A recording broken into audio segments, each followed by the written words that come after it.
tiempos raros. En el episodio de esta semana volveremos a hablar de mitología celta, porque alguna gente me lo habéis pedido por Instagram, así que bueno, vuestros deseos son órdenes.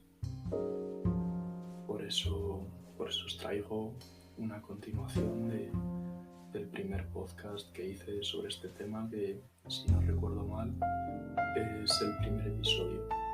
Os voy a contar algunos mitos, os voy a hablar de un dios y también un poco sobre algunos de los temas recurrentes en esta mitología. La llegada de Lugh. Mientras Nuada, el jefe manco de los Tuatha de Danann, celebraba una gran fiesta en Tara, un joven se presentó a la puerta. Se identificó como Lugh, hijo de Cian, de los Tuatha de Danann, y nieto de Balor, enemigo de estos. Había acudido, dijo, a ayudar a su jefe incapacitado en la inminente batalla entre los Tuatha de Danann y los Fomorianos. Al no permitirse la entrada en Tara a nadie que no estuviera dotado de una habilidad, se preguntó a Lugh qué tipo de artesanías dominaba. Dijo ser carpintero, pero esto no impresionó al guardián de la puerta, quien le indicó que en la ciudadela ya había un carpintero llamado Lugthar. Lugh volvió a intentarlo. Esta vez dijo que era herrero, pero también había en Tara un herrero llamado Colum Cualmec. Tenía gran talento y había inventado 3 técnicas nuevas. En intentos sucesivos, Lugh enumeró al guardián de la puerta su condición de atleta, tañidor de arpa, guerrero, poeta, historiador, mago y trabajador del metal. Incluso sostuvo estar capacitado para servir como escanciador. Pero nada de lo que ofrecía era necesario. Los Tuatha de Danann, le dijo, disponían de personas dotadas de todas esas habilidades. Finalmente Lugh pidió al guardián de la puerta que preguntase a Nuada si había entre sus hombres alguno dotado de todas las habilidades que él tenía. Y si lo había, dijo Lugh, renunciaría. Entonces el guardián de la puerta acudió al rey y le dijo que había a la entrada un hombre llamado Lugh, aunque más bien hubiera debido llamarse Ildanag, el maestro de todas las artes, pues estaba capacitado para realizar todas las actividades que entre los Tuatha de Danann llevaban a cabo diferentes personas. Nuada, intrigado, sugirió un modo de poner a prueba a Lugh. Envió al guardián de la puerta con un tablero de ajedrez, diciéndole que enfrentase al joven con el mejor de sus jugadores. Tras haberle vencido, Lugh fue conducido a presencia del rey, quien lo sometió a otra prueba. Ogma, campeón principal del rey, lanzó una pesada piedra plana fuera de la ciudadela y retó a Lugh a devolverla al interior. Sin esfuerzo alguno, Lugh la lanzó al interior, donde cayó exactamente en el mismo lugar que ocupaba con anterioridad. El rey, impresionado, ofreció su corona a Lugh, que dirigió con éxito a los Tuatha de Danann en su lucha contra los Fomorianos.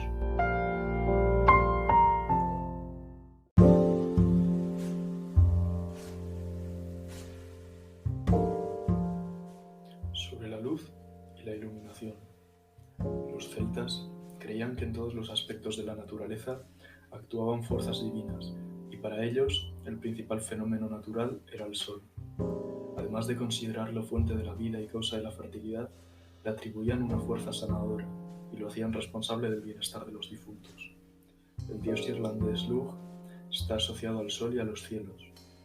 Su nombre significa literalmente el que brilla, y es una de las más destacadas divinidades celtas. Era maestro de todas las artesanías y habilidades, del mercurio gal, tal y como lo denominó César, y trajo consigo del otro mundo la luz en forma de iluminación. La llegada de Lugh dio lugar a 2 importantes procesos de la mitología irlandesa primitiva. Primero, introdujo el concepto de un solo dios con muchas habilidades, y segundo, creó un nuevo orden de deidades que mejoró a los degenerados seres primigenios, llevando a la tierra el orden y el conocimiento. Se convirtió en rey de los Tuatha de Danann, el pueblo de la luz, perfeccionó a los Fomorianos, carentes de las artes, y se convirtió en padre de Cuchulainn, el gran héroe del Ulster. El equivalente galés de Lugh es Leu, el brillante de la mano hábil. Sobre los festines. Temas recurrentes de la mitología celta son los festines del otro mundo, y los festines en que solían acaecer sucesos dramáticos. Las leyendas referentes a Bricrio y a Magdazo se centran en enfrentamientos por la parte del festín que corresponde a los campeones. Grain seduce a Diarmaid en un festín, Deirdre nace en otro, y la hermosa mariposa Erein vuelve a nacer como ser humano tras posarse en un vaso de hidromiel en el curso de un festín. En la leyenda de Branwen, los acuerdos matrimoniales y un tratado de paz se resuelven durante un festín. Fergus es trágicamente confundido mientras banquetea, y Bres es satirizado por el poeta Cairbre por ser incapaz de proporcionar pródiga hospitalidad. El galanteo de Etain. Etain, la mujer más bella de Irlanda, se casó con Midir, un dios del otro mundo que vivía en el túmulo de Bri Leith. La primera esposa de Midir, Foamnach, estaba celosa y se sirvió de la magia para convertir a Etain primero en un estanque, luego en un gusano y finalmente en una bellísima mariposa cuya música y cuyo perfume se expandían por los aires. Midir estaba satisfecho de la nueva forma de Etain, por lo que Foamnach recorrió de nuevo la magia. Esta vez envió un viento que se llevó a Etain a un lugar rocoso, donde estuvo privada de ayuda durante 7 largos años. Finalmente, la encontró el hijo adoptivo de Midir, llamado Wengus. Este conseguía que volviera a su forma humana por las noches, y vivieron juntos felizmente hasta que Foamnach los encontró. Foamnach conjuró otro viento, y esta vez Etain fue metida en una copa de hidromiel. La mujer que llevaba la copa no se dio cuenta de que en su bebida había una mariposa, y se tragó a Etain. Etain se quedó nadando en el vientre de la mujer, y volvió a nacer como muchacha humana 1012 años después de su primera encarnación. Esta vez era Etain, hija de Etar, rey de Ulster. Cuando llegó a la edad adecuada, Eochaid de Irem, rey de Irlanda, se despojó con ella. Se desposó. Al descubrir que Etain había vuelto a nacer, Midir se dirigió a Eochaid para reclamarla, pero Etain no quería dejar a su nuevo marido sin el permiso de este, de modo que Midir retó a Eochaid a un torneo de ajedrez. Ganó él, pero cuando acudió por el premio, encontró cerradas todas las puertas del palacio de Eochaid. Mas esto no detuvo a Midir, que inmediatamente se presentó en el vestíbulo, apoderándose de Etain. Ambos, convertidos en cisnes, huyeron por el agujero de salida de humos del tejado. Eochaid marchó a Bri Leith y asedió el túmulo durante 9 largos años. Finalmente salió Midir y prometió devolverle a Etain. Entonces aparecieron 50 mujeres, todas iguales que Etain. Eochaid las examinó cuidadosamente. Tras hacer su elección, volvió con ella a Tara. Algunos años más tarde, Midir reveló al rey que la mujer que había escogido no era Etain. Al huir con Midir en forma de cisne, Etain se hallaba embarazada de Eochaid. La mujer, a quien Eochaid había tomado por su esposa, era su propia hija. Mientras tanto, Eochaid había sido padre de un hijo que se convirtió en el héroe Conaire Mór, de modo que el galanteo de Etain dio origen a un dios. Sobre Dagda. Dagda, también llamado el dios bueno, el gran padre y el más sabio, era el jefe de los Tuatha de Danann, y entre sus atributos se contaban un caldero mágico y un poderoso garrote dotado de ruedas. El caldero satisfacía a todos los que se alimentaban con su contenido, mientras que el garrote, además de matar a los enemigos, resucitaba a los amigos muertos. Dagda era capaz de modificar el clima y controlar las cosechas. Combinaba elementos de un padre celestial, un dios de las tormentas, una deidad guerrera, un dios de la fertilidad y del propio sol, si bien solía representársele como zafio e incluso cómico. El festín de Bricrio. Para impresionar a sus invitados, Bricrio, de la lengua envenenada, construyó en Emain Maja una fantástica sala e invitó a un festín a todos los hombres de Ulster y de Connacht, rivales tradicionales, mas nadie quiso acudir. Conocían perfectamente a Bricrio y su afición a la intriga, pero les amenazó con tan terribles impuestos si se negaban que no tuvieran otra opción. Ya en el festín, era privilegio del guerrero más noble entre los presentes escoger la mejor pieza de carne. Bricrio se apresuró a aprovechar este protocolo heroico, en el que veía ocasión de provocar enfrentamientos, dirigiéndose sucesivamente a los 3 contendientes principales, Leguer, Buadach, Conall Cernach y Cuchulainn. Les convenció para que reclamasen la pieza del campeón y, para asegurarse de que se enfrentaban, atizó además a sus esposas unas contra otras. Tal y como Brigrio había planeado, se produjo una reyerta que solo la sabiduría de Senka Macaelela pudo frenar, sugiriendo que los tres héroes dejaran dirimir la disputa a la reina de Connacht, Medb. Tras una terrible ordalía, Medb concedió el honor a Cuchulainn, pero a su vuelta a Emain Maja, Loegr y Conall afirmaron que la reina había sido engañada y se negaron a aceptar su veredicto. De modo que los tres acudieron a Munster, en solicitud del juicio del gran rey guerrero Curroy MacDairy. Tras realizar nuevas pruebas de valor, también este escogió a Cuchulainn. Sin embargo, los otros dos volvieron a negarse a aceptar su derrota. El problema seguía sin resolver, hasta que una noche, estando reunidos en Emain todos los hombres del Ulster, entró en la estancia un gigante andrajoso. Este retó a Loegr, a Conall y a Cuchulainn a cortarle la cabeza, diciéndoles que a la noche siguiente volvería para decapitarlos a ellos. Los tres aceptaron. El primero que probó fue Loegr, quien decapitó al andrajoso gigante. Este abandonó el lugar con la cabeza bajo el brazo. La noche siguiente, y habiendo recuperado la cabeza, el gigante volvió para vengarse, pero Loegr cobardemente se echó atrás negándose a someterse. Lo mismo sucedió en el caso de Conall. Al llegar su turno, solamente Cuchulainn estuvo dispuesto a pagar el precio. Se arrodilló y esperó el mandoble, mas este no llegó. El gigante se convirtió en el propio Curroy MacDairy, que confirmó la decisión que había tomado anteriormente.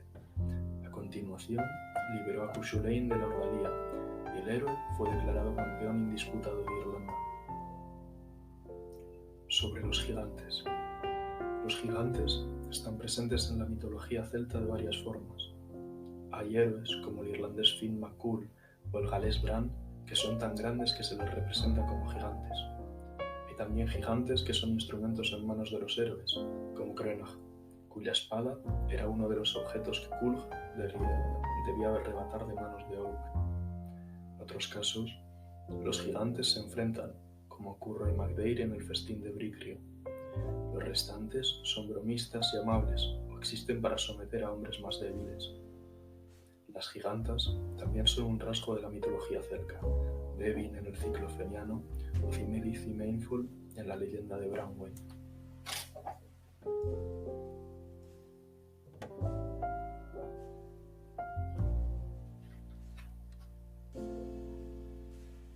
Por último, os voy a contar un mito que además enlaza con la entrada del cristianismo como nueva fe, sustituyendo al paganismo en una de las zonas celtas que más perduró, como es Irlanda. Y se llama Oisin en la tierra de la eterna juventud. Un día, Oisin salió de caza con su padre, Finn MacCool, y su grupo de guerreros escogidos, la Fianna. Se unió a ellos una hermosa mujer con aspecto de hada sobre un caballo blanco. Se llamaba Naim del cabello dorado, y dijo que había ido para llevarse a Oisin consigo a Tir na Nog, la tierra de la eterna juventud. Naim les contó que amaba a Oisin desde que hacía unos años ella y su padre recorrieran Irlanda cabalgando. Entonces había visto a Oisin corriendo por los prados como un joven ciervo, y le había parecido un perfecto cazador y guerrero. Durante 7 años y 7 días había vuelto, invisible, hasta verle crecer, hasta que su padre le dio la autorización para declararle su amor.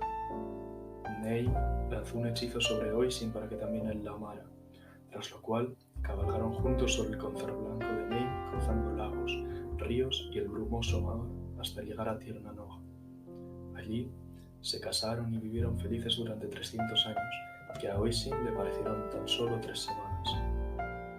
Finalmente, Oisin sintió nostalgia de su país y decidió visitar a su padre y a sus amigos. Naim hizo todo lo que pudo para disuadirle de volver a Irlanda, mas no pudo hacerle cambiar de opinión, de modo que le dio para el viaje su caballo blanco, advirtiéndole de que no desmontara en ningún momento, pues de lo contrario no volvería jamás. Cuando Oisin llegó a Irlanda, encontró que todo había cambiado. El paisaje era diferente.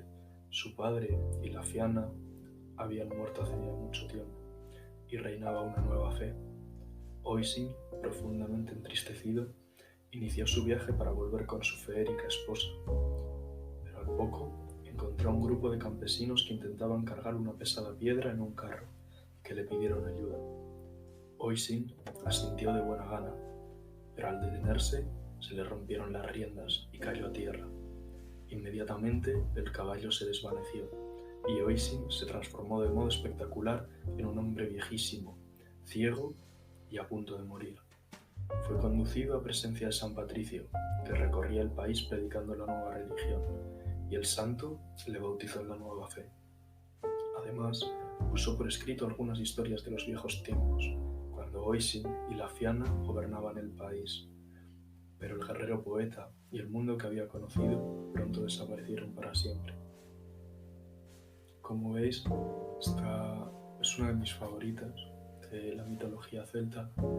Es una historia muy bonita, pero también un poco triste, porque muestra cómo la nueva religión, el cristianismo, acaba con ese mundo de hadas, de seres inmortales, de héroes y dioses que vivían entre la gente normal. Y bueno, da un poco de pena, la verdad. Espero que os haya gustado, espero que lo hayáis disfrutado y sin más, nos vemos la próxima semana.